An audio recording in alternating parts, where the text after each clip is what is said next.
Hello, welcome to a video for Take on Helicopters and a test to see whether or not Playclaw 3 plays well with Take on Helicopters, and what I can do with the video afterwards, whether or not I can use Movie Maker to get it onto YouTube. And if you're seeing this, then presumably I managed it. As you might have guessed, I've not done videos on YouTube before. And the other test, of course, is whether or not I can get through an entire video without stumbling over my own teeth, which so far I've not managed to do. Right, well, let's get going. Here's our training helicopter. We're going to fly through Seattle there, and although flying through those skyscrapers is probably inviting death, somewhere beyond them is the Space Needle, so we're going to try and get there. And if I manage to get there, that'll be the end of the video. It's looking pretty murky. It was raining a moment ago, but it seems to have stopped now, so let's quickly jump in while we've got the chance. We'll skip the safety check that you would normally do on the outside of the chopper, looking at various points, and we'll get straight in and start it up from cold and dark.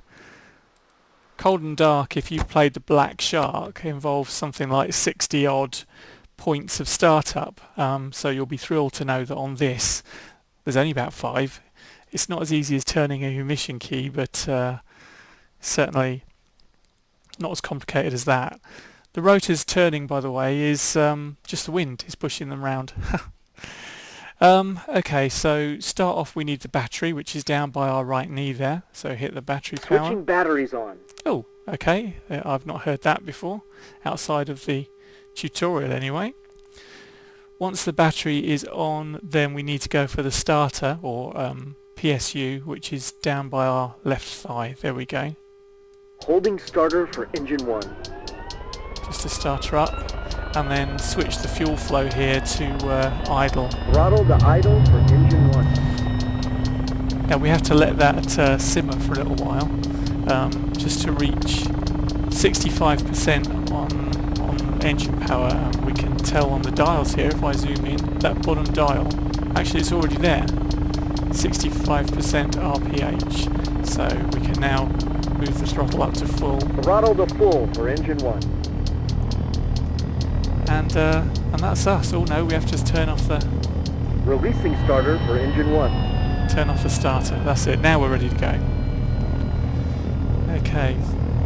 Now the question now becomes, will I be able to get us there without crashing? Let's see. It's a nice gentle takeoff. Okay, so far so good. Turn towards Seattle. Actually, I think there's a road over here behind me somewhere. Perhaps we'll just follow the road in. That's probably the easiest thing. Well, that doesn't feel right. Oh, that's because I had the auto hover on. What I'm finding with this is that it feels really easy to get in and fly the thing, but immediately you try and do something with any kind of precision, it's really hard. And whether that is the helicopter itself, which you'd hope not, because this is the training helicopter, you'd hope it was going to be the easiest. Oh, there's a Space Needle, look at the end of this road. Or whether it's a function of the fact that the joystick I'm using is not the greatest in the world. It's not a bad one. Oh, I'm getting a bit close to that building. Let's get a bit of altitude. Whoa! Oh, come on. Okay, I don't know if I'm going to get us there in one piece, but we'll see. Oh, God, Bennett. Okay, that was a little dodgy. And we're through. Okay, let's head out to that Space Needle. The joystick is a Logitech Extreme 3D Pro. It's years and years old, and I've not got, HOTAS or what's that thing that you stick on your head? I can't never remember what it's called. Any looking around I'm doing is with the top hat switch, which is very clumsy. Well, here we are at the Space Needle. The frame rate looks alright, doesn't it? I'll engage that auto hover again, so that we can actually have a look at the Space Needle.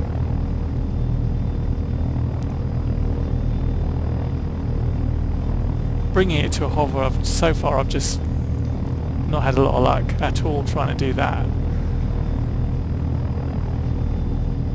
I've been working through the tutorials and I've got to take off and landing, and they have been the hardest ones so far because the wind is such a factor in this, much more than any other helicopter sim I've ever flown before. You just get blown around like nobody's business.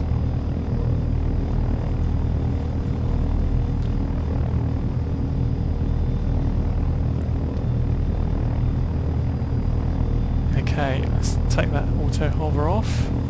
Let's see if we can get in a little bit closer without dying.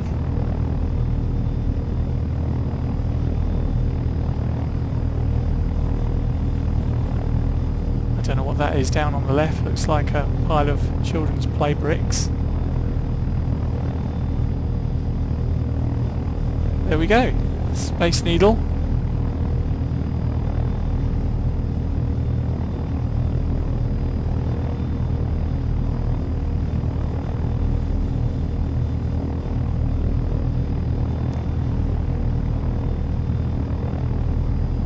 Actually, am I right on top of it?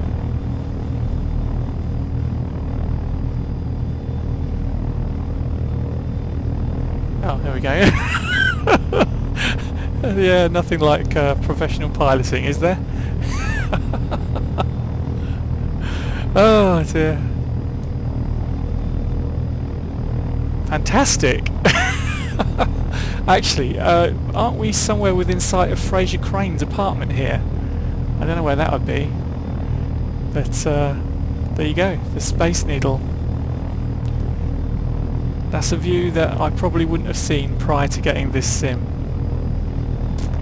And on that note, I guess that's as good a video test as any. So let's see how it looks. Thanks for watching.